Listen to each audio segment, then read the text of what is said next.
আমাকে নাকি আর স্পর্শকে? দুটোই। তাহলে বিয়ের কথা বাসায় জানাই? আপুর অনুষ্ঠানের পর এমনিতেই আমাদের পালা, তখন জানিও, আর বাধা দেব না। সায়ন কিছুক্ষণ স্বর্ণের মুখের দিকে তাকিয়ে ভ্রুজোড়া কুঁচকে নিল। এরপর কিছু একটা ভেবে বলল, কোন খানকির বাচ্চা? স্বর্ণ সায়নের মুখ চেপে ধরে কথা থামিয়ে দিতেই দরজার ওপাশ থেকে সিমিন বন্ধ দরজায় টোকা দিয়ে বলল, স্বর্ণ, এই স্বর্ণ, ঘুমিয়েছিস মা? ছোট মায়ের কথা শুনে সায়ন চট করে উঠে স্বর্ণের ঠোঁট দিয়ে ঠোঁট আঁকড়ে ধরল। মুহূর্তের মাঝে জোকের মতন চুষে নিতে থাকলো স্বর্ণের ঠোঁট। স্বর্ণ শব্দ ছাড়াই নিজেকে ছাড়াতে চাইল। সায়ন যেন আরো জোরে আঁকড়ে ধরল। তার অবাধ্য হাত জোড়া স্বর্ণের কামেজের ফালিতে হাত রাখতে স্বর্ণ তার হাত খামচে ধরল। বাধা পেয়ে সায়ন ঠোঁট ছেড়ে কানে কানে বলল, আমাকে এতদিন কাছে আসতে দিসনি। ঠিক কতটা ছটফট করেছি জানিস? পানিশমেন্ট জমা আছে। আম্মু এসেছে, কি বলে দেখি, তারপর পারমিশন যা দেবে মাথা পেতে নেব। প্রমিস। প্রমিস? এ কথা শুনে সায়ন স্বর্ণের অন্ধকার ব্যালকনিতে চলে গেল। ঠোঁটে তার ফিচেল হাসি। এদিকে স্বর্ণ অন্যায় মুখ মুছে খোলা চুল বাঁধতে বাঁধতে দরজা খুলল। বলল, ওয়াশরুমে ছিলাম, তাই দেরি হলো। এসো, রুমে এসো। তোর বাবা তোকে ফোন করছে, ধরছিস না কেন? কি বলে শোন তো মা। ফোন ব্রাইভেট করা ছিল, ওয়াশরুমে থাকায় ব্রাইভেশন ও শুনতে পাইনি। আচ্ছা, দেখছি। এ কথা বলে শাহাদাত চৌধুরী কল দিতেই ডিসপ্লেতে ভেসে উঠল বাবার মুখ। সে সালাম দিল, বিনয়ীভাবে কুশল বিনিময় করল। সে বরাবরই কম কথা বলে, বিধায় কি বলবে খুঁজে পেল না। তখন শাহাদাত চৌধুরী একটা বিয়ের প্রস্তাবের ব্যাপারে জানালেন। একটা ছেলেকে দেখালেন। ছেলেটা ভলিবল খেলছে, সেনাবাহিনী, বিধায় শারীরিক গঠন ফিটফাট। ছেলের নাম মুস্তাকিম। চমৎকার একটা ছেলে। ডিপার্টমেন্ট তার সাহসী কাজের কথা মুখে মুখে আলোচিত। তার বাবা মেজর আনিসুল হক। তিনি স্বর্ণ আর মুস্তাকিমের বিয়ের প্রস্তাব রেখেছেন। মুস্তাকিমকে ওনার ভীষণ পছন্দ। এখন স্বর্ণ পজিটিভ ইঙ্গিত দেয়, তাহলে কথা এগোবেন। স্বর্ণ বাবার কথা শুনে একবার তাকালো ব্যালকনির দিকে। এসব শুনে ওই পাগলটা বেরিয়ে না আসে। মেয়েকে চুপ থাকতে দেখে শাহাদাত চৌধুরী বললেন, নিচে পছন্দ থাকলেও জানতে পারো না আমি তোমার পছন্দকেও সম্মান গুরুত্ব দেব। এবার বলো দেখি আছে নাকি কেউ? স্বর্ণ বাবার মুখের দিকে একবার তাকালো, তারপর সরাসরি বলল, আছে, তবে আমার একটু সময় প্রয়োজন বাবা। কিছু জানাতে হলে সবার আগে আমি তোমাকেই জানাবো, প্রমিস? শাহাদাত চৌধুরী নীরবে শুধু হাসলেন। মৃদু মাথা নাড়িয়ে সম্মতি প্রকাশ করলেন। মুস্তাকিমকে ভীষণ পছন্দ, বিধায় হাত ছাড়া করতেও নারাজ উনি। তাই বললেন, তাহলে শীতল? শীতলের নামটা উঠতেই বুদ্ধিমান স্বর্ণ ওনাকে বলল, শীতল এখনো অনেক ছোট, হাতে পায়ে বড় হলেও বড্ড অবুঝ।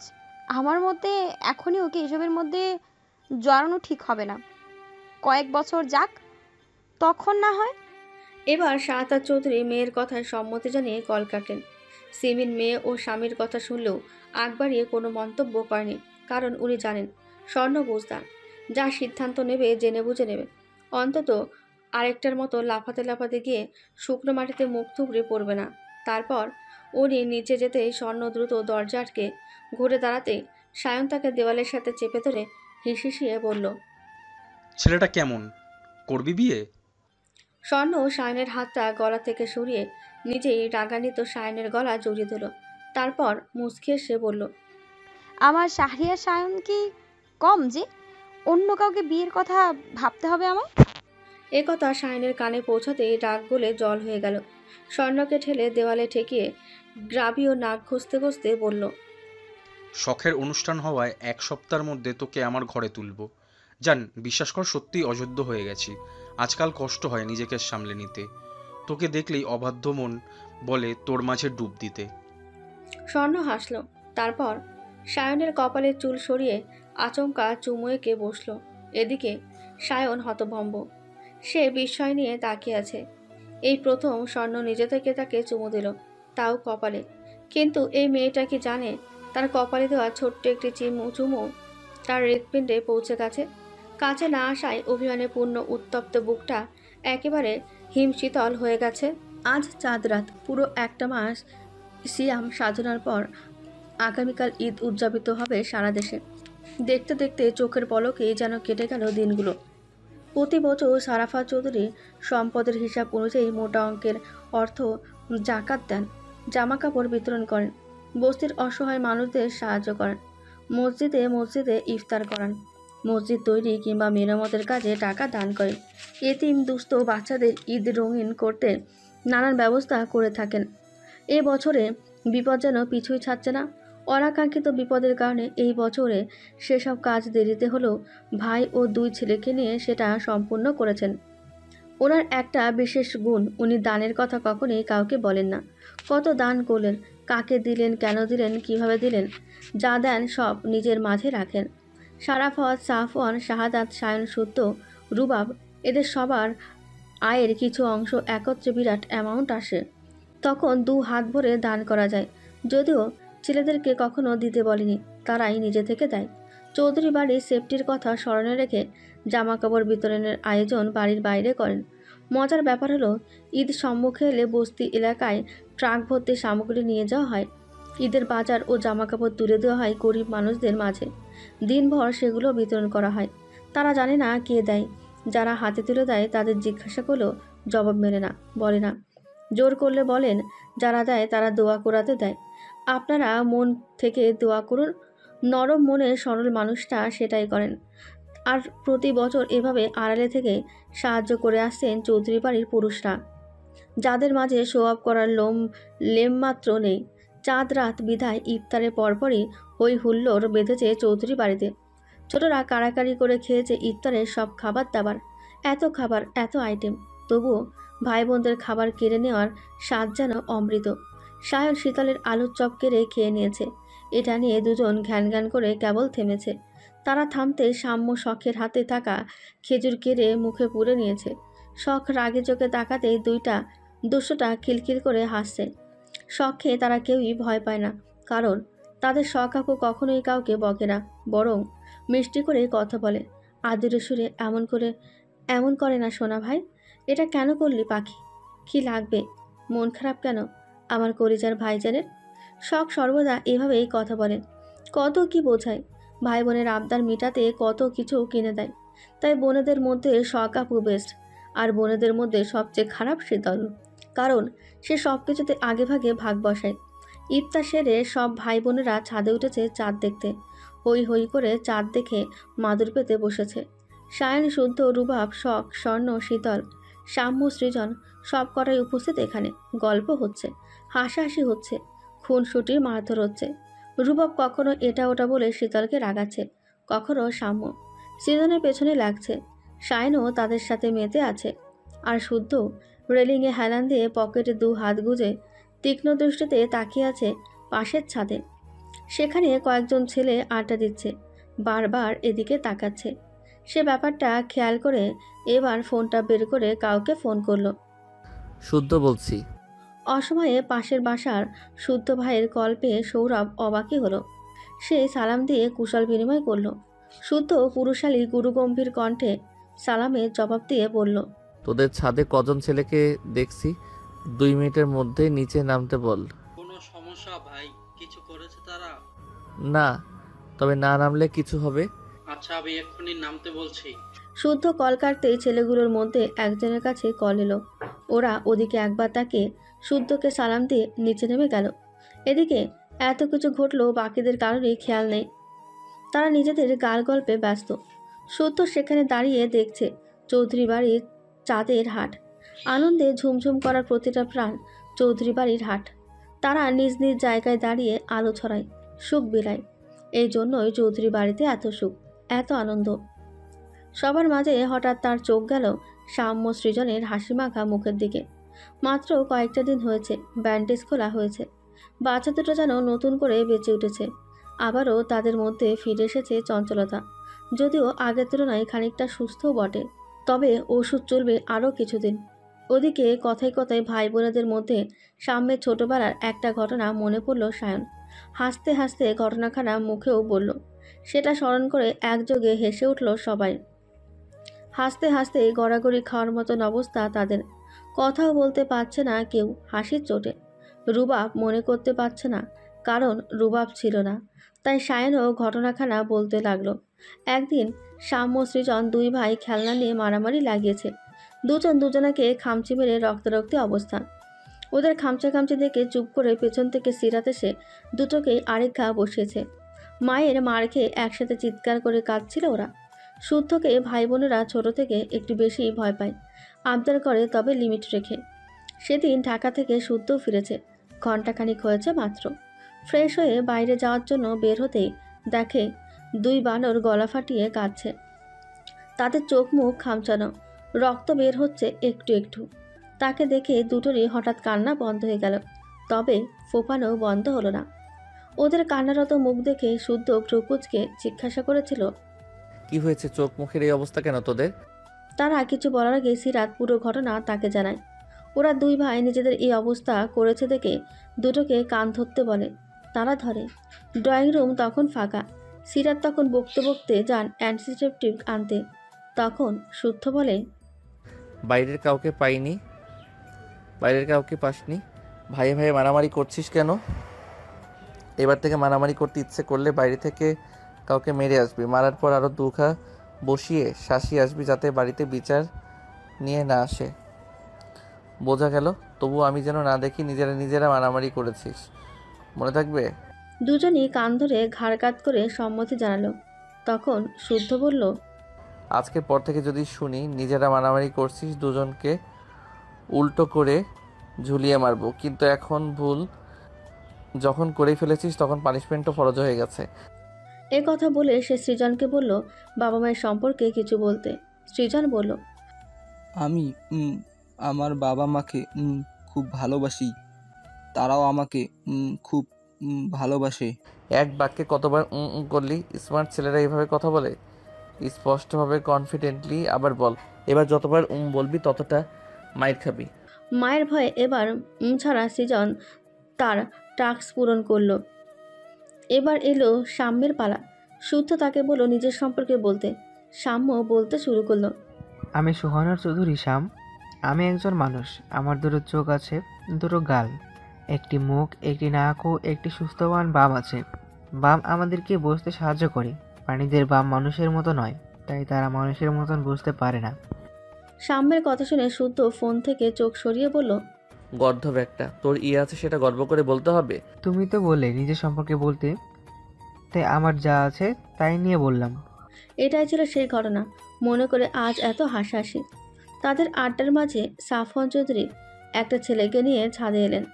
ছেলেটার বয়স 17 কি 18, হাতে ডাবের কাঁদি, অন্য হাতে ধারালো বটি।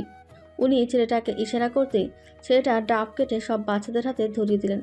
রোজা থেকে ডাবের পানি শরীরের এনার্জি আনে, এই জন্য মোড়ের দিকে গিয়ে ডাব বিক্রি করতে দেখে সবার জন্য এনেছেন। এসব করতে করতে বেজে গেছে রাত 8:30। হঠাৎ শীতল চেঁচিয়ে উঠে স্বর্ণকে বলল, মেহেদি দিব এখন আপু। আয় আয় আয় হায়, আমার তো মেহেদির কথা মনেই ছিল না। চলো চলো দ্রুত চলো। এ কথা বলে শখ আর স্বর্ণকে টানতে টানতে নিচে নিয়ে গেল। ওদেরকে দেখে সাম্যশ্রীজনও সুরসুর করে চলে গেল। ছাদে ছিল তখন 3 ভাই। ওরাও এবার নিচে নেমে এলো।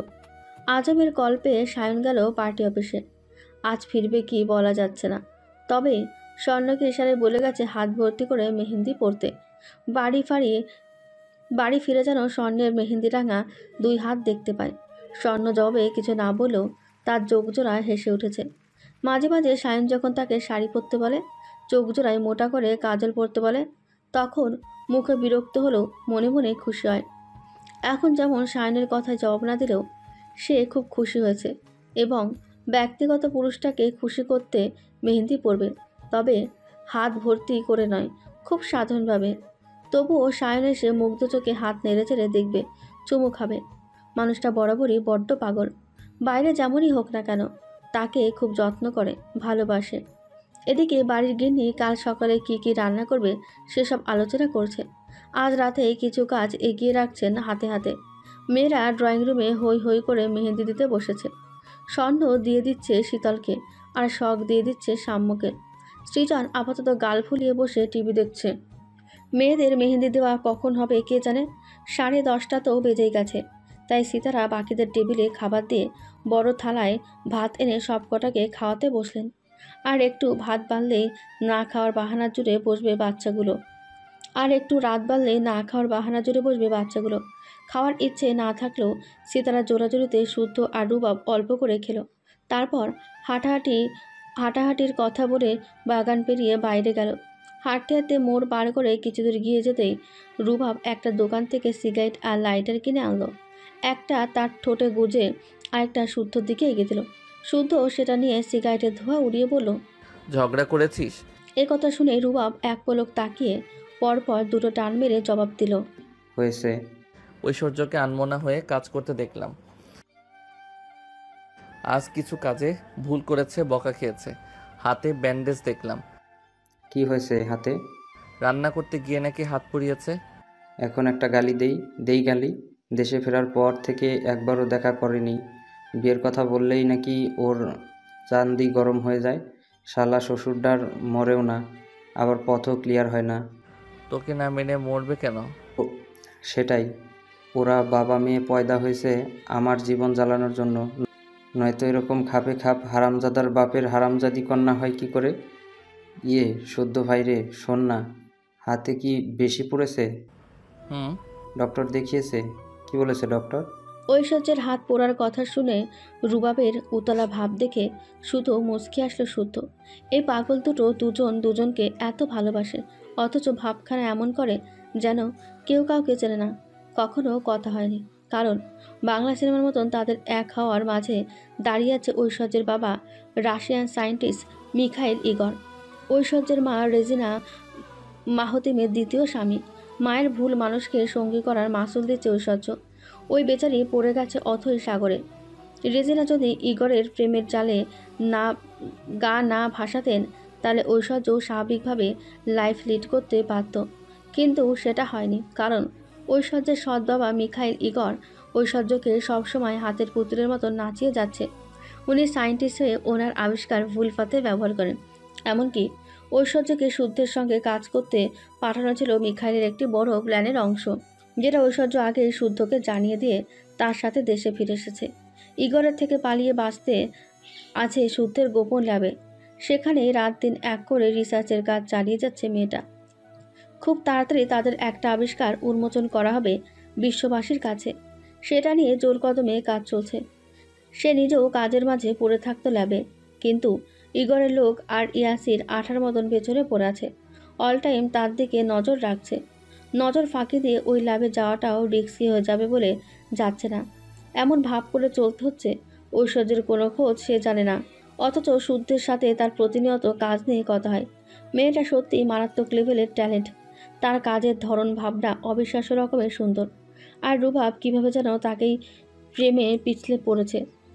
প্রায় অনেক দিনই ঐশ্বর্যের পেছনে লেগে থেকে তাদের সম্পর্কটা এক জায়গায় স্থির হয়েছে। এটা জানার পর থেকে ইগরের অত্যাচার আরও বেড়ে গেছে। সে এখন পাগলের মতন ঐশ্বর্যকে খুঁজে বেড়াচ্ছে। হাতের কাছে পেলে হয়তো ঐশ্বর্যকে শ্বাস নেওয়ার সময়টুকুও দেবে না। হাত পোড়ার কথা শুনে রুবাব পকেট থেকে ফোন বের করে কল দিল ঐশ্বর্যকে। ঘাড়তারা মেয়েটা কল রিসিভ করছে না। মানে হয় এসবের? কয়েকবার চেষ্টা করেও কাজ হলো না দেখে চোখ মুখ কুঁচকে থমথমে মুখে অন্যদিকে তাকিয়ে রইল। রাগে মুখ থমথম করছে। তখন শুদ্ধ বলল, তোর শ্বশুরকে খেলিয়ে দেশে আনতে হবে। গেমটা উনি শুরু করলেও সমাপ্তি টানার দায়িত্ব আমার। স্যার মানুষ বলে কথা এক্সট্রা সম্মান না দিলে চলে? বালের শ্বশুর আমার, শালা আমার জীবনটা তেজপাতা বানিয়ে দিল। ওইটাকে যত তাড়াতাড়ি সম্ভব যা করার করে আমার বউটাকে আমাকে দে, নয়তো আমি মামাকে বলে দিব তুমি শীতলের মন নিয়ে কিটকিট খেলতে শুরু করেছ। এই কথা বলে রুবাব একটু থামল, তারপর পুনরায় বলল, মাঝে মাঝে ঐশ্বর্যের ছেলে মানুষই আমার সহ্য হয় না। ও নিজেও জানে না ওর হারামজাদা বাপ কখনো আমাকে মেনে নেবে না। নিলে আরও 2 বছর আগেই নিত। ওকে ভালোবাসি, সংসারটা আমি ওর সাথেই করব বলে এতদিন ধরে অপেক্ষা করছি। শুধু তার জেদের কারণে মা আমার সাথে কথা বলে না। আমি এখানে আসি বলে সেদিন এলো ঠিকই, থাকলো না। ঐশ্বর্যও জেদ ধরে আছে, বিয়ে করলে নাকি ওর বাবা আমাকে মেরে দিবে। আমার ভালোর জন্য আমাকে বিয়েটা করবে না, মানে বাবার হাতে মরতে দিবে না, অথচ আমাকে দহনে পুড়িয়ে আধমরা করে রাখবে। এই নাকি আবার ভালোবাসা? এদিকে সম্বন্ধীর পোলা ইগোর তোর ফর্মুলা না পেয়ে পাগলা কুকুর হওয়ার অবস্থা। না, সব কিছুতে প্যাচের উপর প্যাচ, মানে দিনকে দিন। আর আমার জীবন প্যাচ লাগানো ইয়ারফোন হয়ে গেছে। বাল। নিস্তুপ শুদ্ধ জবাব দিল না। হাঁটছে দুই ভাই, সিগারেট টানছে ধীরে সুস্থে। রুবাবের ভেতরের অস্থিরতাটা যেন টের পাচ্ছে শুদ্ধ। নীরবে কিছু দূর গিয়ে সামনে দাঁড় করানো শাইনের বাইকের চাবিটা পকেট থেকে বের করে রুবাবের হাতে ধরিয়ে দিল শুদ্ধ। রুবাব চাবি হাতে নিয়ে কিছু বলার আগেই শুদ্ধ বলল, এতদিন ঐশ্বর্য শুধু আমার দায়িত্বে ছিল। যতটুকু পেরেছি বড় ভাইয়ের মতো সব সময় সেভ করেছি। কিছুক্ষণের জন্য তোর দায়িত্বে ছাড়লাম, কাজেই সাবধান। মানে? এখানে একটু দাঁড়া, জবাব পেয়ে যাবি। এ কথা বলে রাস্তার অপর পাশে দাঁড় করানো কামরানের গাড়িতে উঠে বসলো সে। চোখের পলকে শাঁসা করে চলে গেল গাড়িটা। রুবা বিরক্ত মুখে বাইকের ওপর বসতে উপলব্ধি করলো কেউ তার সামনে দাঁড়িয়ে আছে। চোখ তুলে তাকিয়ে দেখে ঐশ্বর্য, আর পলক ফেলল না। তারপর ঝট করে ঐশ্বর্যের হাত ধরে নাড়িয়ে ঘুরিয়ে দেখে বলল, শুদ্ধ যে বলল হাত পুড়িয়েছো, কই দেখি। এবার দুজনের বুঝতে বাকি নেই এটা শুদ্ধের চালাকি। আসলে দুজনেই দুজনকে কাছে পাওয়ার জন্য উতলা, অথচ পারিপার্শ্বিক অবস্থার কথা বিবেচনা করে দূরে সরে আছে। তবে দুজন দুজনকে সেভ করে দেখে স্বস্তির নিঃশ্বাস নিল। কিন্তু রুবা বোধহয় ঐশ্বর্যকে স্বস্তি দিতে নারাজ। এক ঝটকায় সে ঐশ্বর্যকে নিজের আরও কাছে টেনে ঠোঁটজোড়া দখল করে নিল। শুষানিতে থাকলো প্রেয়সীর ওষ্ঠজোড়া। ঐশ্বর্য রুবাবের বুকে ধাক্কা দিলে রুবাব একটা কামড় বসিয়ে দিল, যেন বাধা দেওয়ায় বিরক্ত সে। কিছুক্ষণ এভাবে থেকে রুবাব সরে গেল। ঐশ্বর্য ঠোঁট মুছতে মুছতে অন্যদিকে তাকিয়ে হাঁপাচ্ছে, অথচ খুব ভালো করেই বুঝতে পারছে রুবাবের চঞ্চল দৃষ্টি তার দিকে নিবদ্ধ। রুবাবের মতোই ঐশ্বর্যের পরিপাটি লুক, পরনে কালো জিন্স আর সাদা লেডিস শার্ট, চুল পনিটেইল করে বাঁধা, হাতে স্মার্ট ওয়াচ, কানে ছোট ছোট দুটো টপ, ঠোঁটে চাপস্টিক আর ভাষা কাজলহীন চোখ। মেয়েটার এই বেশে যেন ইন্ডিপেন্ডেন্স গ্রামার লুকটা ফুটে উঠেছে। রুবাব আপাতত বাইকের চাবি নিয়ে ঐশ্বর্যের দিকে এগিয়ে গেল। তারপর বাইকে বসে তাকেও বসতে ইশারা করে বলল, আল্লাহ শুধু কবুল বলার তৌফিক দান করুন। তারপর শায়েস্তা কাকে বলে হারে হারে যদি টের না পাইয়েছি, তো আমিও রুবায়েত কবির নয়। ঐশ্বর্য কথাটা শুনে ঠোঁট টিপে হেসে বাইকের পেছনে উঠে বসলো। কিছু বলতে হলো না, বিনা বাক্যই মাথা রাখলো রুবাবের কাঁধে। জোরে নিঃশ্বাস টেনে নিল প্রিয় মানুষের গায়ের ঘ্রাণ। তাতে মন খারাপের রেশ কোথায় যেন দৌড়ে পালিয়ে গেল। বেহায়া মন ঝুমঝুম করে গেয়ে উঠল। বলতে থাকলো এক নাগারে, কতদিন পর। পার্টি অফিসের চেয়ারে বসে পায়ের ওপর পা তুলে ভ্রুকুচকে সিগারেট ফুঁকছে সায়ন, ঠোঁটে মিটিমিটি হাসি। ব্যস্ত হাতে টাইপ করছে কাউকে। সে কেউই না, সে কেউটা আর অন্য কেউ নয়, তারই স্বর্ণকমল। তার কথা মতো হাতে মেহেদি দিয়ে কয়েকটা ছবি পাঠিয়েছে স্বর্ণ। সায়ন সেটাতে লাভ রিয়াক্ট দিয়ে নানান দুষ্টু মার্কা কথা বলে চলেছে। স্বর্ণ সিন করলেও কিছু বলছে না, শুনছে পাজি প্রেমিকের কথা। এদিকে অনেকক্ষণ ধরে তারই পাশে দুহাতে মেহেদি লাগিয়ে বসে আছে আজম। কি যে খুশি ছেলেটা, চোখে মুখে যেন অসীম আনন্দ ঝরে পড়ছে তার। বারবার চোখের সামনে হাত দিয়ে দেখছে ঘুরিয়ে ফিরিয়ে। এই তো কিছুক্ষণ আগে সে কিছু জিনিসপত্র তার হাতে দিয়ে পাঠিয়েছিল চৌধুরী নিবাসে, বলেছিল সীতারার হাতে ধরিয়ে দিয়ে চলে যেতে। সে গিয়ে শীতলদের মেহেন্দি দিতে দেখে নিজেও বসে পড়েছে হাতে মেহেন্দি পরতে। গল্পে গল্পে কত মজা যে করেছে সময়টুকুতে। অনেক দেরি হচ্ছে দেখে সায়ন কল করলে জানালো সে বসে বসে মেহেদি পড়ছে। এক হাতে শীতল মেহেদি পরাচ্ছে, আরেক হাতে সব। তার মেহেদি পরার কথা শুনে সায়ন বিড়বিড় করে গালি দিয়ে কাজ শেষ করলেই আসতে বলেছে। এতে আজম যেন আকাশের চাঁদ পেয়ে গেছে।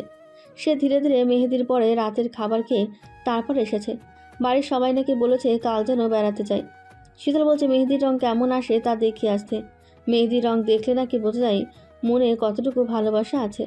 ভালোবাসা পরীক্ষা করানোর জন্য সে যেন অবশ্যই যায় চৌধুরী নিবাসে। এ কথা শুনে আজম ঘাড় কাত করে সম্মতি জানিয়েছে। কিন্তু চাইলেই কি যাওয়া যায়? সায়ন না বললে তো যেতেই পারবে না। এসব ভেবে সে এবার সাহস করে বিড়াল সুরে ডাকলো, ভাই। হুম। শখ আফা, স্বর্ণা আপা, শীতল আপা, সাম্য, সৃজন, হেগারও আমি নিজের ভাই বোনের নজরে দেখি। হেগোর কিছু হইলে আমারও খুব বুক পুড়ে। মেয়ে মানুষের মতো হুদাই কথা পেঁচাইয়া মেজাজ খাইন না আজম্য। না মানে আমি যদি কালকা হেগোরে ঈদ সেলামি দেই, আপনি কি রাগ করবেন ভাই? হঠাৎ? আমার তো কোনো ভাই বোন নাই। কেউ ঈদের দিন আমার থিক্কা টাকা পয়সা চাইতে আহে না। টাকার লিগা ঝগড়া করে না। এ কথা শুনে সায়ন চোখ তুলে ঘাড় ঘুরিয়ে আজমের দিকে তাকালো। দুই কি এক পলক তাকিয়ে আজমের অস্বস্তি ভরা মুখখানা দেখল। তারপর দৃষ্টি সরিয়ে উঠে দাঁড়িয়ে একটা জরুরি কাগজ খুঁজতে খুঁজতে বলল, তোর ভাই বোনের তুই সেলামি দিবি, আমি কেন রাগ করব? এখনই তো বললি তারা কষ্ট পেলে তুইও কষ্ট পাস, তাহলে তারা যাতে খুশি হয় সেটা না হয় কর এবার। সেখানে আমার পারমিশনের প্রয়োজন নেই। না মানে অল্প টাহা দিলে হেগোরা মাইন খাইব না তো?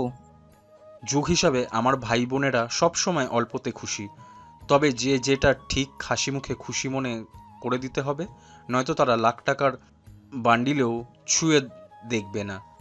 তাও কন না ভাই, কত দিব? 5 টাকা 10 টাকা যা তোর সামর্থ্য তাই দিবি। 400 করে দেই। দে। এ কথা শুনে আজম তরাক করে উঠে দাঁড়িয়ে হাত ধুয়ে এলো। ভালোই রং এসেছে। সে প্যান্টে হাত মুছে বেঞ্চের ওপর বসে খাম আর কর করে 100 টাকার একটা বান্ডিল নিয়ে ভাগ করতে বসলো। সায়ন কাজ ফেলে আর চোখে বারবার দেখতে লাগলো আজমের খুশি। আজমের ভাই বোন নেই। ঈদে ভাই বোনদেরকে ঈদ সেলামি দেওয়ার আনন্দ উপভোগ করতে পারে না। এবার সুযোগ পেয়েছে দেখে ছেলেটার ঠোঁটে হাসি যেন ধরছে না। তার চোখ মুখ বলে সে ভীষণ খুশি। কথা হচ্ছে মাঝে মাঝে কারোর খুশি কান হতে মন্দ লাগে না। ওই কিরে কিরে? মধু মধু। শীতলের প্রশ্নে সাম্যের জবাব শুনে একযোগে হেসে উঠল ভাই বোনেরা সবাই। মেহেদি দেওয়া কেবল শেষ হলো। রাত তখন 11:21। মা চাচি সহ বাড়ির প্রত্যেকটা নারী মেয়ের হাত মেহেদিতে রাঙা। সবার প্রথমে দেওয়া শীতলের হাতের মেহেদি শুকিয়ে গেছে অনেক আগে, তবুও গাঢ় রং পাওয়ার আশায় কেবলমাত্র হাত দিয়ে দেখল চমৎকার রং এসেছে। ফর্সা হাতে মেহেদির গাঢ় রংটা ফুটে উঠেছে। ফোন থাকলে রং ঢং করে ছবি তুলতে পারত, কিন্তু ফোনটাই তো নেই। ফোনের কথা মনে করে মনটা ভীষণ খারাপ হলো। পরক্ষণে মায়ের ফোনটা নিয়ে কয়েকটা ছবি তুলে বাবাকে পাঠিয়ে দিল। কিছুক্ষণের মধ্যে শাহাদাত চৌধুরী রিপ্লাই এলো, আমার আম্মা মাশাআল্লাহ খুব হয়েছে মা। বাবার কথা শুনে শীতল হাসলো। আরও টুকটাক কথা বলল বাবার সাথে। তারপর কি ভেবে তার মেহেদি রাঙা হাতের ছবিগুলো সেন্ড করলো শুদ্ধের হোয়াটসঅ্যাপে। কিছুক্ষণ অপেক্ষা করলেও সিন হলো না দেখে ফোনটা রেখে রুমে চলে গেল। রুমে গিয়ে কাল কিভাবে সাজবে কি পরবে সব বের করে গুছিয়ে রাখলো, যাতে সকালে সবার আগে রেডি হয়ে সেলামি হাতাতে পারে। এবার কারো থেকে কম করে সেলামি নেবে না, কারণ এই সেলামি দিয়ে আরেকটা ফোন কিনবে। এসব ভেবে সবচেয়ে সুন্দর ড্রেস বের করে আরেকবার গায়ে মেরে ধরলো। বড় আব্বু মেজো চাচ্চু বাবা দিয়েছে মোট 4টা ড্রেস, রুবাব সায়ন ভাইয়া দিয়েছে 2টো। তবে সে বড় মাকে বলতে শুনেছে শুদ্ধ এবার সবাইকে টাকা দিয়েছে যার যার পছন্দ মতো ড্রেস কিনেতে। কিন্তু কই, তাকে তো কেউ টাকা দেয়নি। তার ভাগের টাকা কই? তার মানে কি শুদ্ধ ভাই তার টাকা মেরে দিল? এই কথা ভেবে সে টাকার খোঁজে ছুটতে গিয়েও থেমে গেল। বড় মা হয়তো ঘুমিয়ে পড়েছে এতক্ষণে। এখন টাকা বোধহয় ঠিক হবে না। কিন্তু টাকা কাল সকালে না হয় শুদ্ধ ভাইয়ের থেকে টাকা বুঝিয়ে নেবে। এই কথা ভেবে সে পুনরায় নিজের ড্রেস হাতাতে শুরু করলো। সেসব বের করতে গিয়ে শুদ্ধর একটা টি শার্ট খুঁজে পেল।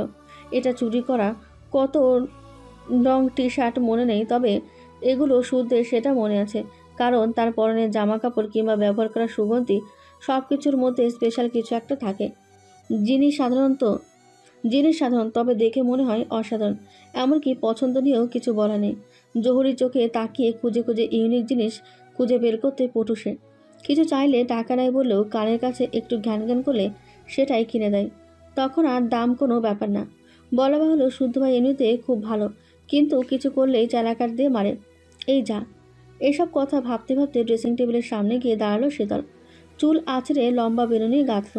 তারপর নিজেকে খুঁটিয়ে খুঁটিয়ে দেখে লাজুক মুখে বিড়বিড় করলো, এত গ্লো করছি কেন?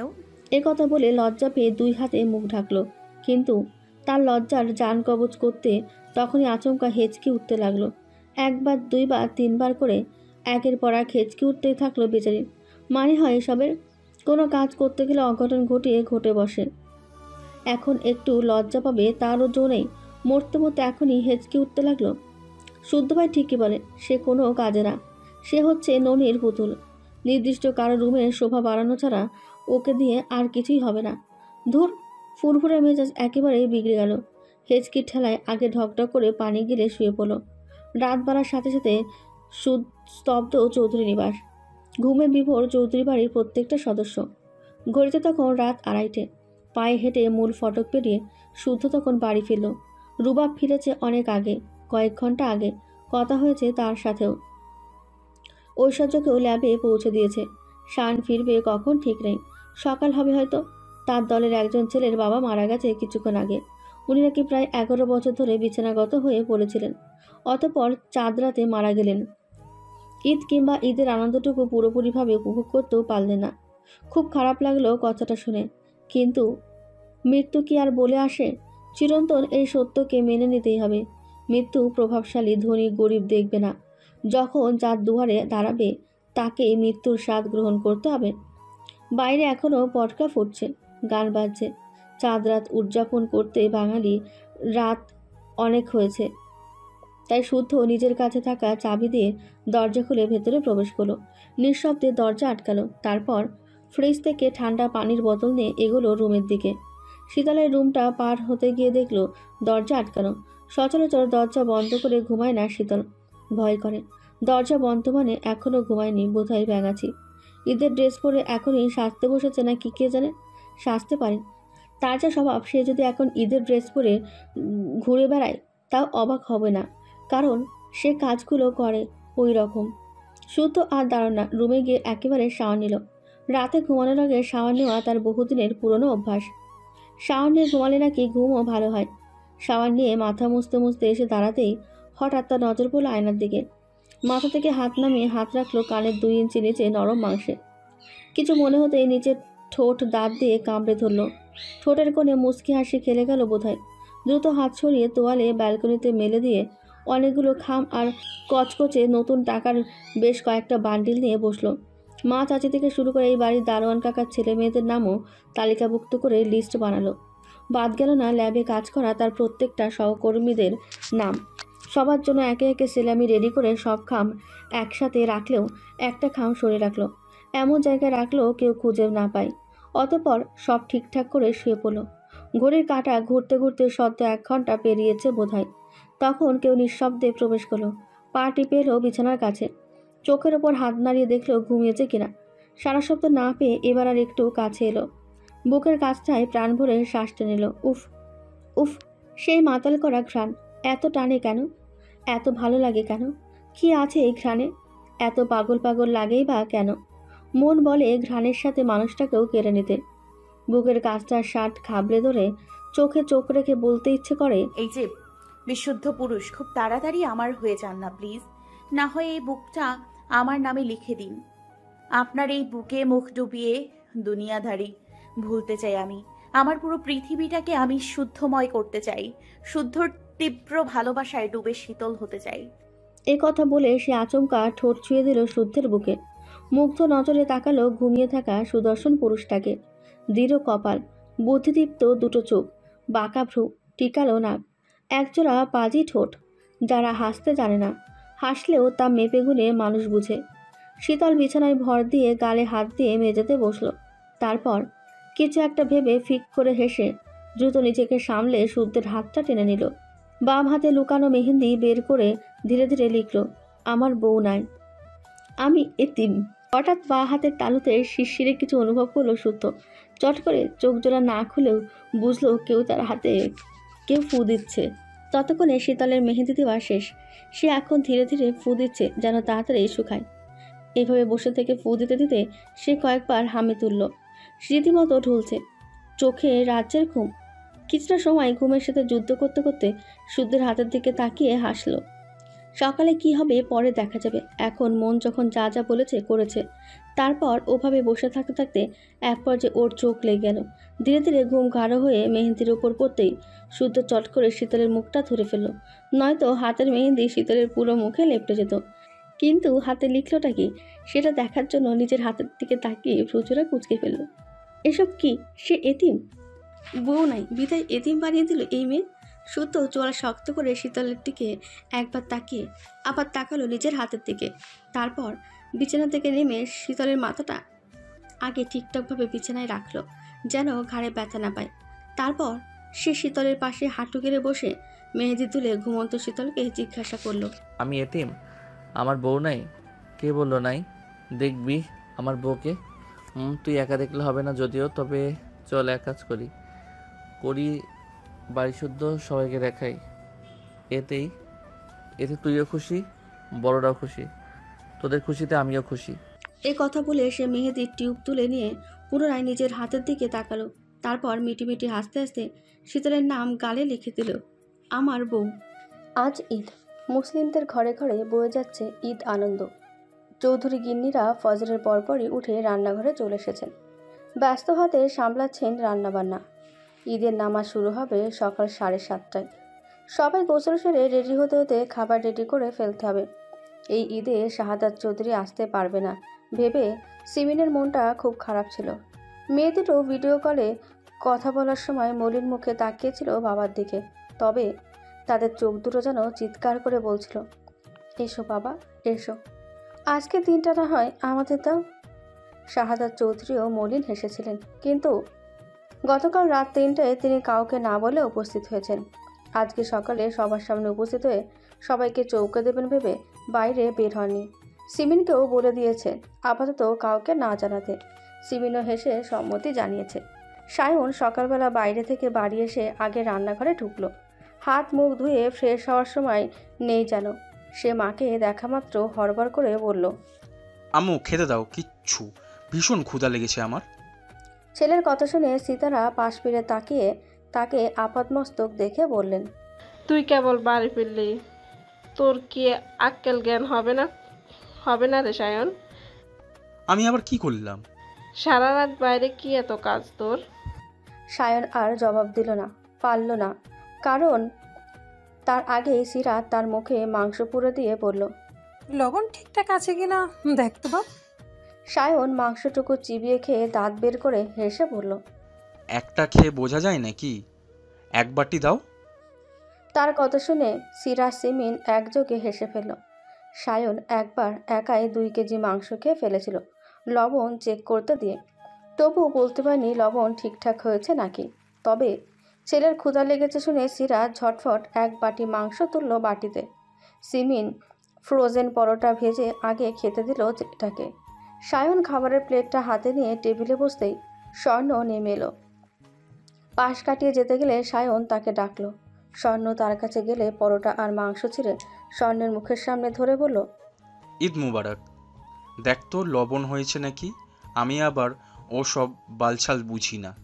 স্বর্ণ খাবার মুখে নিয়ে মাথা নাড়ল, অর্থাৎ ঠিক আছে। তখন শখ হয়ে এসে দাঁড়াতে তার মুখে খাবার তুলে দিল সায়ন। তবে শখ গিলতে পারল না। থম মেরে মুখে খাবার নিয়ে মেঝের দিকে তাকিয়ে রইল। একটু পর সায়ন খেয়াল করলো শখ নীরবে কাঁদছে। সে হয়তো খাবার ফেলে তড়িৎ উঠে দাঁড়িয়ে পানি এগিয়ে দিয়ে বিচলিত হয়ে বলল, ঝাল লেগেছে, কাঁদছিস কেন? নে পানি খা। সে হাতের খাবার ফেলে তড়িৎ উঠে দাঁড়িয়ে পানি এগিয়ে দিয়ে বিচলিত হয়ে বলল। সে এত জোরে কথাটা বলেছে রান্নাঘরে 3 জাও ছুটে এসেছে। এবার শখ ভাইয়ের দিকে তাকিয়ে ঠোঁট কামড়ে ধরে কান্না আটকাতে গিয়েও পারল না। 2 হাত মুখ চেপে ধরে বেশ শব্দ করে কেঁদে ফেলল। এই ঈদটা হিসেব বাবার বাড়ি করতে পারবে, এরপর থেকে অন্যের ঘরের ঘরণী। তখন বাবার বাড়ি আসতে গেলে পারমিশন নিতে হবে, শ্বশুর বাড়ির লোকদের ভালো মন্দ দেখতে হবে। আহনাপের সাথে দেশে বাইরে গেলে তখন প্রবাস জীবন।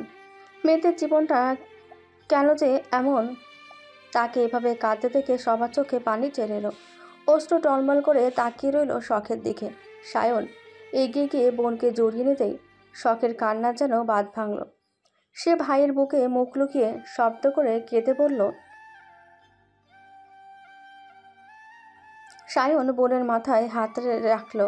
বাইরের মানুষজন জানে সে পাষাণ, তার মনে মায়া দয়া একটু কম, সে নিজেও মানে, কিন্তু বোনদের চোখের পানি সহ্য করতে পারে না সে। কলিজা ফেটে চৌচুর হয়ে যায় যেন। সে শখকে বলল, কাঁদে না, ঈদের দিনে কেউ কাঁদে?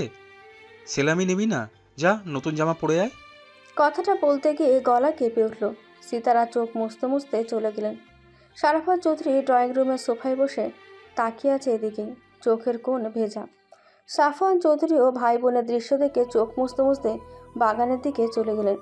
সিতারা সিমিন শখকে সায়নের বুক থেকে সরিয়ে বুঝিয়ে শুনিয়ে থামালেন। ক্ষুধার্ত সায়নের ক্ষুধা যেন নিমেষেই হারিয়ে গেল। সে চোখ মুছতে মুছতে সিঁড়ি বেয়ে ওপরে চলে গেল। স্বর্ণের রুম পার করে শীতলের রুমের কাছাকাছি আসতেই আবার থমকে দাঁড়িয়ে গেল। শীতল হাউমাউ করে কাঁদছে। নিচে একজন কাঁদছে, বিয়ে হয়ে যাবে তাই। কিন্তু এর আবার কি হলো? এবার কি ঈদ বোনের চোখের পানিতে ভেসে যাবে নাকি? সে এক পা দুই পা করে এগিয়ে রুমের দরজায় নক করলো, তারপর ডাকলো, শীতল, রুমে আসিস। সায়নের কথা শোনা মাত্রই শীতল হুড়মুড় করে বেরিয়ে এলো। এতক্ষণে সাহায্যের মানুষটা নাগাল পেয়ে ঠোঁট ভেঙে কেঁদে ফোপাতে ফোপাতে বলল, সর্বনাশ হয়ে গেছে ভাইয়া। বলিস কি? কার এত বড় সাহস আমার বোনের সর্বনাশ করে? তার নামটা বল শুধু। আমি তার সর্বনাশের মাথায় বাড়ি না দিয়েছি তো আমার নামও সায়ন না। আমার একুলো গেল ওকুলো গেল, আমার ঈদের ড্রেসটা বোধহয় পরা হবে না আর। কেন, কি হয়েছে ড্রেসের? সায়ন এ কথা বলতে বলতে খেয়াল করলো শীতলের গালে ওয়ান টাইম ব্যান্ডেজ লাগানো। সে বিচলিত হয়ে কিছু বলতে যাবে, তাকে অবাকের চূড়ান্ত সীমানায় ধাক্কা দিয়ে শীতল ব্যান্ডেজ টেনে খুলে ফেলল। অমনি তার গালে ফুটে উঠল মেহেদি রং। সেখানে আবার লেখা, আমার বউ। সায়ন চোখ বড় বড় করে তাকিয়ে আছে শীতলের দিকে। শীতলের করুণ চোখ জোড়া যেন বলছে, আচ্ছা আমাকে।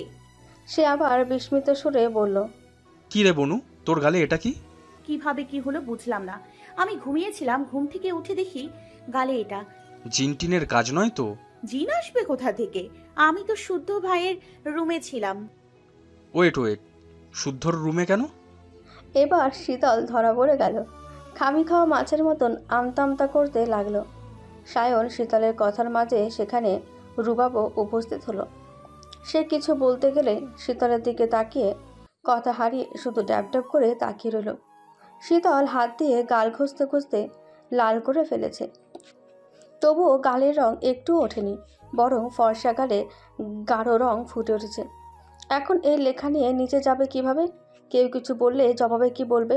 সাথে ড্রেস পরা হবে না বোধ হয়। কত প্ল্যান করেছে, অথচ একটাও হবে না, একটাও না। সবচেয়ে বড় কথা, শুদ্ধ ভাই যদি জানে তার হাতে সে ওসব লিখেছে, তাহলে চেলা কাঠের বাড়ি এদিক ওদিক হবে না। এসব ভেবে সে ফুপিয়ে ফুপিয়ে কাঁদতে লাগলো। বোনকে কাঁদতে দেখে সায়ন বোনকে নিয়ে বীরপুরুষের মতন শুদ্ধের রুমে ঢুকলো। আর এর হেস্তনেস্ত আজ করেই ছাড়বে। পেয়েছেটা কিসে? শুদ্ধ ফ্রেশ হয়ে এসে গেছে। সায়ন রুবাব থমথমে মুখে তার বিছানায় বসে আছে। ওকে দেখে সায়ন গম্ভীর মুখে বসতে বলল। সে বসে তাকালো শীতলের দিকে। পাশে বসে হেঁচকি তুলে কাঁদছে শীতল। বোনকে কাঁদতে দেখে সায়নের মুখটা আরও গম্ভীর হয়ে উঠল। সে মেকি রাগ দেখিয়ে শুদ্ধকে বলল, আমার বোনকে ভালোবাসিস না, অথচ তার গালে আমার বউ লিখে স্ট্যাম্প ছেপেছিস কেন? খুব সাহস বেড়েছে তাই না? বলবো বাবাকে, ধরে বিয়ে দিয়ে দেবে। কি চেপেছি? ওমা, এখন বিড়াল দেখি কয় মাছি চিনে না। ইয়ালি না করে সোজা কথা না বলে নয়তো উঠলাম। কিসের ওঠাউঠি? আগে বল, ওর গালে এইসব কে লিখেছে? কিসের লেখা, কার গাল, কিছুই তো বুঝলাম না। এ কথা বলে শুদ্ধ তাকালো শীতলের গালের দিকে, তারপর ভ্রুকুচকে বলল, গালে এসব কি লিখে ঘুরছিস? বউ হওয়ার খুব শখ না? থাপড়ে দাঁত ফেলে দেব বেয়াদব। আচমকা শুদ্ধ ধমকে শীতল চোখ বড় বড় করে তাকিয়ে রইল। আশ্চর্য তো, তাকে কেন ধমকাচ্ছে শুদ্ধ ভাই? সে নিজেও তো জানে না কিভাবে কি হলো। এক আকাম করে ঘুমিয়েছিল, উঠে তাকে আরেক আকাম ঘটে ঘ হয়ে বসে আছে। কথা সেটা না, কথা হচ্ছে এখন এর সমাধান কি? এই বিপদ থেকে বাঁচবে কিভাবে? কিভাবে মেহেদির রং রিমুভ করা যায়? সিমিন যদি দেখে আজ আর তাকে কেউ বাঁচাতে পারবে না। এদিকে শুদ্ধও স্বীকার করার মানুষ না। সায়ন আর রুবাবও কথা না নিয়ে নড়বে না। ভাইদের কথা শুনে শুদ্ধ এবার প্রচণ্ড বিরক্ত হলো। সামনে থেকে উঠতে গেলে রুবাব তাকে আটকে দিয়ে বলল, এই খবরদার উঠবি না, এক্ষুনি আমাদের প্রশ্নের জবাব দে। প্রায় আধা ঘন্টা যাবৎ এদের ঘ্যান ঘ্যান শুনতে শুনতে বিরক্ত শুদ্ধ। না এরা বাইরে যাচ্ছে আর না তাকে কোথাও যেতে দিচ্ছে। তখন থেকে এক ভাষণ দিয়ে যাচ্ছে, কতক্ষণ সহ্য করা যায়। তাই সে এবার শীতলের দিকে তাকিয়ে দাঁতে দাঁত চেপে উত্তর দিল, তোদের বোনকে জিজ্ঞাসা কর গত রাতে আমি ঘুমানোর পর আমার রুমে এসেছিল কেন। শুধু আসেনি, এসে চুপি চুপি আমার হাতে মেহেদি দিয়ে লিখেছে আমার বউ নাই, আমি এতিম। এসব লিখে সে নিজেই কখন আমার হাতের উপরে ঘুমিয়ে পড়েছে, ফলস্বরূপ তার বাম গালে মেহেদি রং জ্বলজ্বল করছে। আমার বউ লেখা, এখানে আমার কি দোষ? সে দোষ যখন করেছে এখন শাস্তিস্বরূপ আমার বউয়ের ট্যাগ নিয়ে ঘুরুক। শীতল অবাক হয়ে কান্না করা ভুলে গেল। ড্যাবড্যাব করে তাকিয়ে রইল শুদ্ধের মুখ পানে। শুদ্ধের কথা শুনে রুবা শুদ্ধের হাত টেনে দেখল শুদ্ধের হাতের মেহেদির রঙও বেশ গাঢ় এবং ল্যাপটানোর চিহ্নও মাত্র নেই। অথচ শীতল যদি তারই মেহেদির উপর ঘুমাতো তাহলে লেপ্টে যাওয়ার কথা ছিল। অতঃপর যা বোঝার বুঝে গেল তারা দুজনও। এদিকে শুদ্ধর করা চালাকি ধরতে পেরে তারা শুধু পারল না মাটিতে গড়াগড়ি করে হাসতে। এদিকে বোকা শীতল সমাধান না পেয়ে ফিসফিস করে কেঁদেই চলেছে। তাকে কাঁদতে দেখে সায়ন হাসি গিলে শুদ্ধকে বলল, মেহেন্দি রিমুভ করার সময় অপশন জানা নেই, তাহলে তাড়াতাড়ি রিমুভ করে দে, নয়তো দুজনের কপালে শনি নাচছে। এই কথা বলে সে রুবাবকে নিয়ে চলে গেল। আর শুদ্ধ শীতলের মুখ পানে তাকিয়ে বলল, কে যেন বলেছিল আমার নামে কলঙ্ক মাখতে চায়, সামান্য মেহেদির ট্যাগ লাগায় কেঁদে কেটে একাকার অবস্থা, অথচ মেহেদির থেকে কলঙ্কের দাগ তো অনেক লক্ষ গুণ ভারী। এই কথা বলে শুদ্ধ রুম থেকে বেরিয়ে গেল। শীতলও মন খারাপ করে নিজের রুমের দিকে হাঁটা ধরল। যেতে যেতে মনে করল ঘণ্টাখানিক আগের ঘটনা। তখন ভোরবেলা, ভোরের আলো কেবলই ফুটতে শুরু করেছে। খোলা জানালা ভেদ করে সূর্যের আলো চোখে পড়তেই শীতলের ঘুম ভাঙে। পিটপিট করে একবার চোখ খোলাতো আবার বোঝে। বেশ কয়েকবার একই কাজ করে নিজেকে বিছানায় ধাতস্থ করে লাফিয়ে উঠে বসে। সে তো মেঝেতে বসেছিল, বিছানায় কখন এলো? এলো তো এলো, ঘুমিয়ে পড়লো কখন?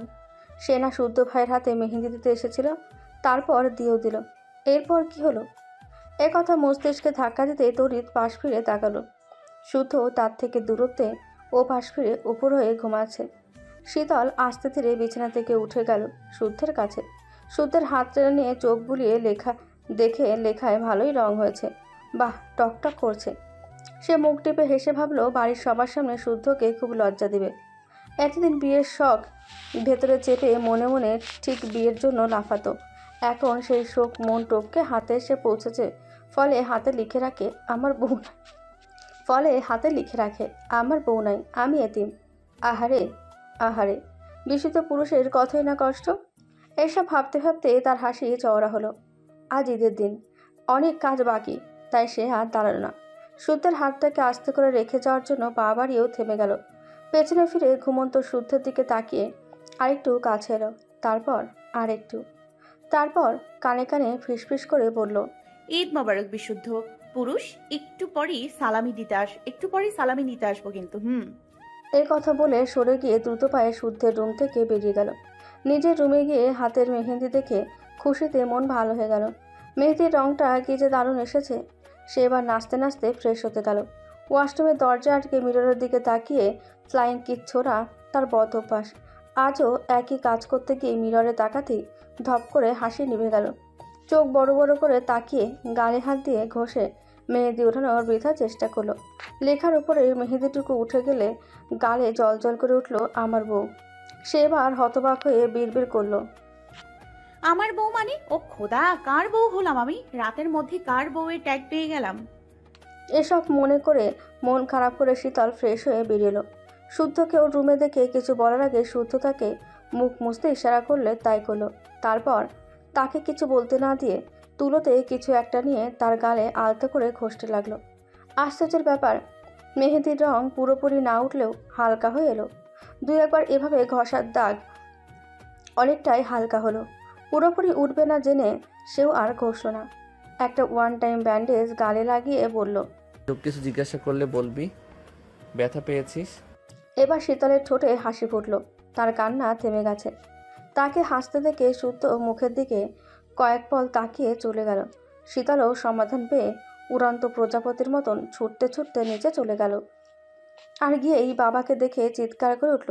ঈদের দিনে বেস্ট সেলামি যেন পেয়ে গেছে সে। ড্রয়িং রুমে তখন যেন চাঁদের হাট বসেছে।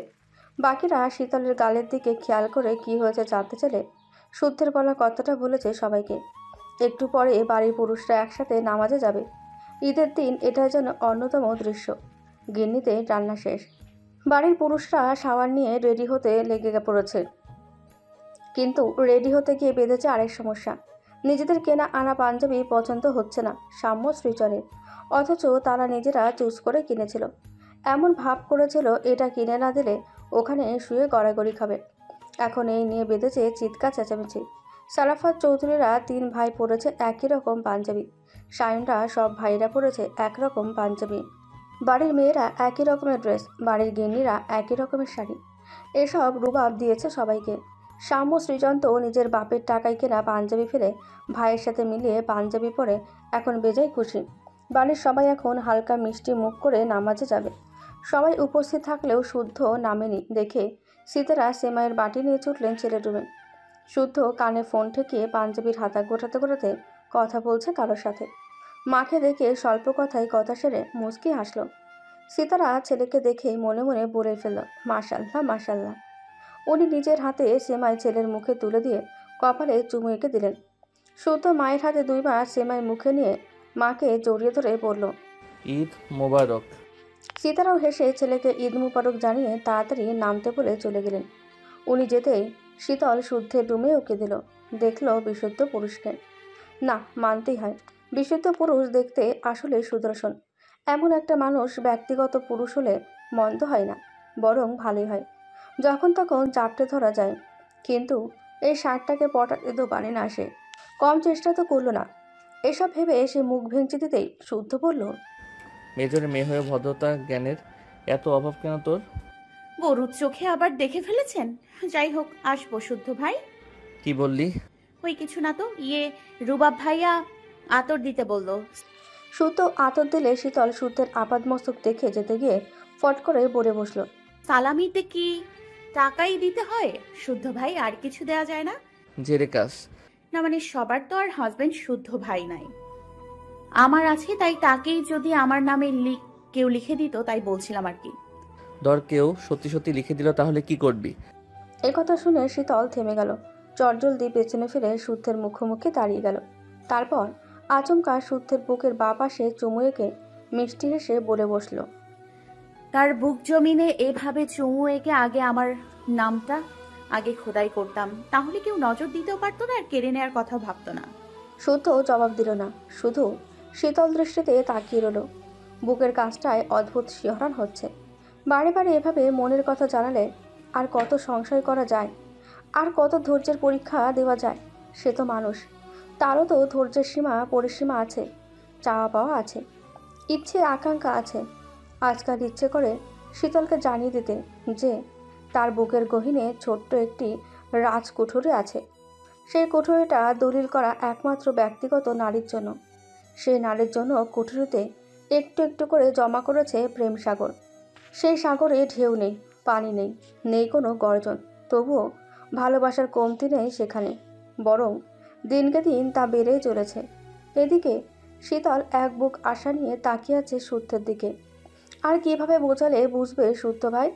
কতভাবে বোঝাবো, সেও এই মানুষটাকেই খুব করে চায়। যতটা চাইলে নিজের করে পাওয়া যাবে ঠিক ততটা চায়। এবার আর মিথ্যে ভালোবাসা নিয়ে মানুষটার সামনে দাঁড়ায়নি। এবার সত্যি সত্যি অনুভব করছে কিছু একটা।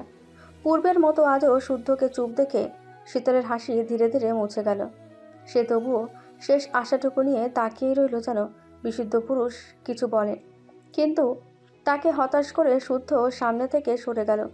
ড্রেসিং টেবিলের সামনে দাঁড়িয়ে চুল ঠিক করলো, আতর লাগালো। পুরো রুমে সেই সুগন্ধে মাতোয়ারা হয়ে উঠল। শীতলের খুব ইচ্ছে করলো তার বুকে মুখ লুকিয়ে সুগন্ধ নিতে, কিন্তু এবার করলে সেটা বাড়াবাড়ি হয়ে যাবে, মার জুটতে পারে কপালে। তাই আর দাঁড়ালো না, নিচে চলে গেল। বাড়ির পুরুষরা একে একে নামাজে চলে গেল। শীতল নিজেও ভাবলো গোসল সেরে ফুল পরি সেজে রেডি হয়ে থাকবে। বাবা চাচা ভাইয়ারা ফিরলেই সালামির জন্য ধরবে, কিন্তু হঠাৎ পেট ব্যথা অনুভব করায় স্মরণ হয়ে গেল আজকে ডেট। সে চট করে উঠে রুমের দিকে ছুটল। মেয়েকে এভাবে যেতে দেখে সিমিন খেকিয়ে উঠে আসতে যেতে বললেন, কিন্তু শীতল শুনলে তো। সে দৌড়ে চলে গেল তার রুমে। এরপর গোসল সাজগোজ তো দূর, পেটের ব্যথায় যুবতী হয়ে বিছানায় পড়ে রইল। অনেকক্ষণ হয়ে গেছে শীতল নামছে না দেখে সিমিন উপরে এলেন। মেয়েকে পেটে বালিশ চেপে ধরে শুয়ে থাকতে দেখে যা বোঝার বুঝে গেলেন। এই কষ্টের ভাগ তো আর নেওয়া যায় না, কিন্তু কষ্ট যাতে একটু কম হয় তাই খাবার, মেডিসিন, হট ওয়াটার পট এনে দিলেন। শীতল ঘুমাবে বলে মাকে যেতে বলে চোখ বন্ধ করে নিল। সিমিন আর কথা বাড়ালেন না, দরজা হালকা ভিজিয়ে চলে গেলেন। শীতল আর সিমিন শীতলের কথা জিজ্ঞাসা করলে সমস্যার কথা বলায় চুপ হয়ে গেলেন। ওদিকে ঈদগাহ মাঠে নামাজের জন্য কাতারে কাতারে দাঁড়িয়ে শত শত মুসল্লি। যথাসময়ে নামাজ শেষ করে চলল কোলাকুলি। তারপর সেখান থেকে ফিরে চৌধুরীরা ফিরে এলেন বাড়িতে, খাওয়া দাওয়া করলেন। সাম্য সৃজন একে একে সবার থেকে সালামি নিল। শারাফাত চৌধুরী ছোট ভাই, ছেলে মেয়ে কিংবা বাড়ির বৌদুরকে সালামি দিতেও বাদ রাখেন না। সীতারাও দেয় দুই যাকে। সালামি দেওয়া নেওয়ার শেষ করে যে যার মতো ঘুরতেই বের হলো। রুবা বের হলো ঐশ্বর্যের সাথে দেখা করতে। সায়ন ঘুমানোর নাম করে স্বর্ণকে ইশারা করে গেল নিজের রুমে। শুধু আশেপাশে চোখ বুলিয়ে কাঙ্ক্ষিত কাউকে না পেয়ে নিজের রুমে গিয়ে টুকটাক ফোন কল সারল। কথা বলতে বলতে খেয়াল করলো এখনও একটা পড়ে আছে, খামের ওপরে নাম লেখা সুবহানা চৌধুরী। তার মানে সে সালামি নিতে রুমে আসেনি? এমনটা তো হওয়ার কথা না, নিচেও তো নেই। তাহলে গেল কোথায়? কিয়ারার সাথে রাস্তায় ঘুরতে বের হয়েছে নাকি? যদি তাই হয় তো মার একটাও মাটিতে পড়বে না, কান টেনে লম্বা করে দেবে। এ কথা ভেবে শীতলের রুম পার হতে গিয়ে দেখলো দরজা ভিজিয়ে রাখা। রুমে আছে নাকি? ঈদের দিন রুমে বসে থাকার মেয়েও তো সে নয়। তবুও একবার নক করতেই শীতল খ্যাক করে বলে উঠল, ওই কে রে বাল? উঠতে পারবো না, যার দরকার ভেতরে এসে আসুন, ভেতরে চলে আসুন। ঝাঁঝালো কণ্ঠে শুনে শুদ্ধ বিড়বিড় করে বলল, বেয়াদবটাকে ম্যানার্স শিখাতে পারলাম না। ওই কে রে বাল, আবার কি কথা? চড়িয়ে দাঁত ফেলে দিলে যদি শিক্ষা হয়। বিড়বিড় করতে করতে সে রুমে ঢুকে দেখে শীতল পেটে বালিশ চেপে চুপ করে শুয়ে আছে। মুখটা শুকিয়ে এইটুকু হয়ে আছে। সকালে যেই ড্রেসে দেখে গেছে এখনও পরনে ওই ড্রেস। তার মানে শাওয়ারও নেয়নি। কিন্তু কেন? কেন এর উত্তর খুঁজতে গিয়ে কিছু একটা বুঝে নিল। সব কথা মুখে না বললেও বুদ্ধিমানরা ঠিকই ধরে ফেলে। হঠাৎ শুদ্ধকে দেখে শীতল শোয়া থেকে উঠে দাঁড়িয়েছে। ওড়না কোথায়? তড়িঘড়ি ওড়না খুঁজতে গিয়ে খেয়াল করলো ওড়না দিয়ে তার পায়ের পেটি ঢাকা। কোমর থেকে পা অবধি কেমন কামড়াচ্ছিল, তাই পা বেঁধে রেখেছিল। ওড়নায় যা গিট্টু মারা মেরেছে খুলতেও 2 মিনিট লাগবে, তাই পাশে রাখা তোয়ালে গলায় ঝুলে নিল। শুদ্ধের দৃষ্টি ততক্ষণ ছিল শীতলের স্টাডি টেবিলের চেয়ারে ঝুলানো নতুন টি শার্ট। একদিন পরে তারপর আর খুঁজে পায়নি। এই লোভী বিড়াল হারিয়েছে, আন্দাজ করে খোঁজও করেনি। সত্যের পরনে এখনও সকালে সাদা পাজামা পাঞ্জাবি। শীতল মুগ্ধ হলো, মিনমিন করে বলল, কিছু বলবেন শুদ্ধ ভাই? টাকাতি করে 9,000 টাকা দিয়ে ড্রেস কিনে নিলি, বলিসনি তো সেটা তুলে রাখার জন্য? পরে পরবো। পরে কেন? এমনি। যা শাওয়ার নিয়ে ঘুরতে আয়, বের হব। শরীর ভালো লাগছে না, মাথা ঘুরছে, আপুদের নিয়ে যান। অথচ অন্য সময় হলে ঘুরতে যাওয়ার কথা শোনা মাত্রই সে লাফিয়ে উঠত। আজ যেন তার সব খুশি ফুরিয়ে গেছে। শুদ্ধ সালামির খামটা এগিয়ে দিলে শীতল অভিমানে থমথমে মুখে তাকিয়ে রইল। সকালে তো বললই সালামি হিসেবে টাকা নেবে না এবার। সে চেয়েছে দিলে পারলে যেন সেটা দেয়, নতবা টাকা ফাঁকা লাগবে না তার। বাবা এসেছে, একটু ঢং করে মুখ ফুললেই টাকা পেয়ে যাবে। কিন্তু টাকা তো চায় না তার, চাই জলজান্ত বিশুদ্ধ পুরুষটাকে, একদম আপন করে, নিজের করে। শীতল খাম ধরছে না দেখে শুদ্ধ বলল, ধরছিস না কেন? লাগবে না। না লাগলেও ধর। আমার বাবার অনেক টাকা আছে, অন্যের টাকা না নিলেও চলবে। শুদ্ধ ভ্রু কুচকালো, নিচে ঠোঁট কামড়ে কোনো মতে হাসি আটকে বলল, তোর বাপের যা আছে সেটা নিবি না তাই তো? তা তোর বাপের কিসের অভাব? কি লাগবে? কিসে খুশি তোর রূপ? মেয়ের খুশির ধার ধারে না আসছে মেয়ের বাপের খুশি ঠেকাতে। এই কথা বলে শীতল মুখ বাঁকালো। দাঁড়িয়ে থাকতে কষ্ট হচ্ছে তাই বসলো। একটু আগে খাওয়া শীতলের এঁটো পানিটুকু শুদ্ধ পান করে বলল, আজ বিশেষ দিন, যেহেতু অখুশি রাখবো না কাউকে। বল কি চাস? আর কতবার বলবো? যতবার জানতে চাইবো। এতবার জানিয়েও যখন প্রাপ্তির খাতা শূন্য, তাহলে জানাবো কেন? এই কথা বলে শীতল অভিমানপূর্ণ চোখে শুদ্ধর দিকে তাকালো। তবে তার চোখ যেন বলে দিচ্ছে মনের কথা। কণ্ঠস্বর যেন চিৎকার করে বলতে চাচ্ছে, আমার হয়ে যান বিশুদ্ধ পুরুষ। ঈদ সালামি হিসেবে আপনার আমিটা শুধু আমার জন্য চিরস্থায়ী হোক। শীতলকে চুপ থাকতে দেখে শুদ্ধ পুনরায় খাম এগিয়ে দিল। শীতল পুনরায় গো ধরে বলল, বললামই তো সালামি লাগবে না। অন্যদের দিয়ে দিব হুম ভেবে বলছিস? হুম সালামি হিসেবে স্বয়ং শুদ্ধ ছিল, তাকেও কি তবে? হুম এই কথা বলে শীতল তড়িৎ তাকালো শুদ্ধের দিকে, চোখ মুখে বিস্ময়। তাকে আরেক দফা অবাক করে দিয়ে শুদ্ধ হাত ধরে টেনে বুকে জড়িয়ে নিল শীতলকে। আকস্মিক কাণ্ডে শীতল বাখারা, নড়চড়ও ভুলে গেছে যেন। বুকের ভেতর অদ্ভুত শিহরণ, হাত পা যেন কাঁপছে। তার মাথা ঠেকেছে শুদ্ধের বুকে। তবে কি শুদ্ধ ভাই মেনে নিচ্ছে তাকে? সত্যি সত্যি সত্যি তার ব্যক্তিগত পুরুষ হবে শুদ্ধ ভাই? তার এখনও স্বপ্ন স্বপ্ন লাগছে কেন? নাকি সত্যি স্বপ্ন দেখছে? একটু পরই ঘুম ভেঙে যাবে। যদি স্বপ্ন হয়তো এই ঘুম না ভাঙুক, আর যদি সত্যি হয়তো আজ পৃথিবীর সবচেয়ে সুখী মানুষ সে। তার অবস্থা দেখে শুদ্ধ ফিচেল হাসল। বাঁধন একটু শক্ত করে ধরল, তারপর একটু ঝুঁকে কানে কানে বলল, ঈদের দিন সম্পর্কের দৃঢ়তা বাড়াতে কোলাকুলি করা উত্তম। কথা শুনে শীতল শুধু লাজুক হাসল। তার গালজোড়া কেন জানি লাল হয়ে উঠেছে। সে এখনও বিশ্বাস করতে পারছে না। হঠাৎ কী ভেবে তার কম্পিত হাতজোড়া রাখল শুদ্ধের পিঠের ওপর। না, স্বপ্ন নয়, এই যে প্রিয় মানুষটাকে ধরতে পারছে, ছুঁতে পারছে, অনুভব করতে পারছে। তখন শুদ্ধ হঠাৎ বলল, এবার সবার সামনে আমাকে গ্রহণ করতে যদি পিছিয়েও যাস তাহলে আমার চিরতরে হারাবি। ওয়াদা করে বলছি, সত্যি হারাবি। কেঁদে মরে গেলেও আমাকে হারাবি। কেঁদে মরে গেলেও আমাকে পাবি না, যেন না পাস। এই জন্য তোকে আমার বিয়েতে প্রধান চাকরি করে অন্য মেয়েকে নিয়ে বাসরে ঢুকবো আমি। কথা শুনে শীতল শক্ত মনে খামচে ধরল শুদ্ধকে। কয়েকবার মাথা নাড়িয়ে বোঝালো, এসব শুনতে চাস না। এসব কথা শুনলে তার নিঃশ্বাস আটকে আসে। তার অবস্থা দেখে শুদ্ধর বুকের ভারটা যেন কমে এলো। বুঝলো হারানোর ভয়টা ভালোভাবে শীতলের মনে ঢোকাতে পেরেছে। তাই মনে মনে খুশি হয়ে সামনে তাকাতে দেখে সিমিন দাঁড়িয়ে আছে। ওনাকে দেখে শুদ্ধ সোজা হয়ে দাঁড়াতেই শীতল বাধা দিল। মাকে না দেখে শুদ্ধকে খাবলে ধরে পুনরায় মাথা রাখলো প্রিয় পুরুষটার বুকে। এবার শুদ্ধ তাকে সরাল না, বরং সিমিনের আগুন চোখে চোখ রেখে তাকিয়ে রইল এক দৃষ্টিতে। তখন সিমিন হাতের প্লেটটা সজোরে আঁচড়ে ফেলতে শীতল চমকে উঠল। বিস্ফোরিত দৃষ্টিতে মাকে দেখে হতভম্ব হয়ে তাকিয়ে রইল। মেয়ের বেহায়াগিরি নিজের চোখে দেখে রাগটাকে সামলাতে পারলেন না তিনি। মারতে তেড়ে আসতেই শুদ্ধ শীতলকে আড়াল করে মাঝখানে দাঁড়িয়ে গেল। তারপর ঠান্ডা সুরে বলল, এখানে এই বিষয়ে কোনো কথা হবে না ছোট আম্মু। যাবতীয় কথা হবে ড্রয়িং রুমে, বাসার সামনে। কথা বলে সে শীতলের হাত ধরে টেনে নিচে নিয়ে গেল। শুরুর দিকে জোরে হাঁটলেও কিছু একটা মনে করে ধীরে সুস্থে সিঁড়ি দিয়ে নামলো। এদিকে সিমিনের সাথে তখন সাম্যশ্রী যেন গিয়েছিল, কারণ সকাল থেকে শীতলকে তারা দেখেনি।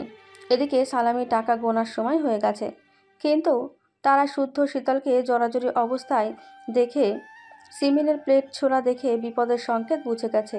তাই দৌড়ে চলে গেছে সায়নের কাছে। ঘুমন্ত সায়নকে ঝাঁকিয়ে ঝাঁকিয়ে ডাকছে, সায়ন ভাইয়া, এই সায়ন ভাইয়া, ওঠো তাড়াতাড়ি, দেখো সর্বনাশ হয়ে গেছে। পাঙ্গার দল, জ্বালাস না তো, ঘুমাতে দে। ওইদিকে গিয়ে আগে দেখো কি হয়েছে। শুদ্ধ ভাইয়া আর শীতল আপু চুপি চুপি প্রেম করছিল, তখন ছোট্ট আম্মু দেখে ফেলেছে। এখন ওদের দুমদুম করে মারতে বোধ হয়। শুদ্ধ আর শীতলের প্রেম কবে হলো যে তারা প্রেম করছিল? জোরাজুরি করলেই তো প্রেম হয়ে যায়, তুমি কিছুই জানো না দেখি। এবার সায়নের ঘুম ছুটে গেল। চোখ বড় বড় করে তাকিয়ে কিছু বলার আগে শুনতে পেল নিচে গোলমাল হচ্ছে। তাহলে ঘটনা সত্যি নাকি? সে তড়িৎ লাফ মেরে উঠে নিচে যাওয়ার জন্য ছুটল। সিঁড়ি বেয়ে নামতে নামতে দেখল বড়রা সবাই জড়ো হয়ে গেছে। শুদ্ধের কোমরের কাছটার পাঞ্জাবি খামচে ধরে তার পেছনে শীতল দাঁড়িয়ে আছে, ফিসফিস করে কাঁদছে। সে গিয়ে দাঁড়াতেই সিমিন শাহাদাত চৌধুরীর উদ্দেশ্যে বললেন, এবার হলো তো, মিলল আমার কথা? সিমির থামো, ব্যাপারটা আগে বুঝতে দাও, শুদ্ধ কি হয়েছে? শুদ্ধ তখনও সিনা উঁচু করে দাঁড়িয়ে আছে, না আছে তার চোখে ভয় আর না কণ্ঠে বিব্রত বোধ। শাহাদাত চৌধুরীর কথায় সেবার অকপটে জবাব দিল, আমি শীতলকে বিয়ে করতে চাই, কবে কখন জানি না, তবে সেই বউ হলে আমার বউ হবে। অকপটে কথা বলা শুনে থমকে গেল ড্রয়িং রুম। হতবাক হয়ে তাকিয়ে রইলেন সকলে। তখন সিমিন খেকিয়ে উঠে বললেন, এই হয় না, এটা রক্তের অপমান। কেন শুদ্ধ হয় না? কারণ তোমরা ভাই বোন। শুদ্ধ এবার ওনার কথা কেড়ে ভুলটা সংশোধন করে দিল। হুম, একটু ভুল হলো। আমার চাচাতো ভাই বোন, যেখানে আমাদের ধর্মে জায়েজ আছে, সেখানে আর কোনো বাড়তি কথার কারণ দেখছি না। এবার সিরাত মুখ খুললেন, মানলাম ধর্মে জায়েজ, তবুও মানুষ কি বলবে? বাইরের মানুষের ধার কবে ধারলাম আমি? ঠিকঠাক মনেও তো পড়ছে না। আর তোমরা কেউ বলে দাওনি কেন চাচাতো ভাই বোনের মধ্যে কিছু পাওয়া যাবে না? এখানে মূলত ভুলটা আমাদের নয়, তোমাদের। এর কথা শুনে এবার সিমিন রাগে ফুঁসতে ফুঁসতে বললেন, এত যুক্তি তর্ক শুনতে চাই না, আমি মানি না তোমাদের সম্পর্ক। সেটা তোমার ব্যাপার, জানানো দরকার তাই জানালাম। মানলে ভালো, নয়তো আমাদের পথ আমরা বেছে নেব।